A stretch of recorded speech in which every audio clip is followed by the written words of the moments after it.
সকালবেলার দৃশ্য।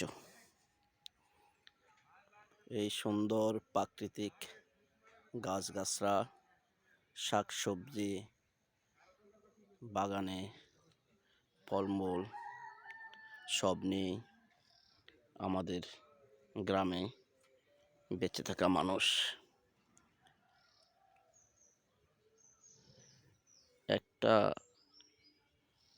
কথা হচ্ছে, এই মানুষরা বেশিরভাগই এই গ্রামের শাকসবজি খেয়েই বেঁচে থাকে, কারণ তারা ভালো ফল ফলাদি কিনে খাওয়ার মতো সেই অবস্থা তাদের বেশিরভাগ মানুষেরই থাকে না।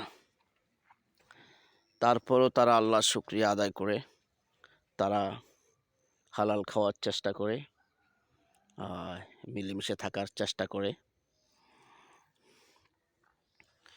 এই তো গ্রাম।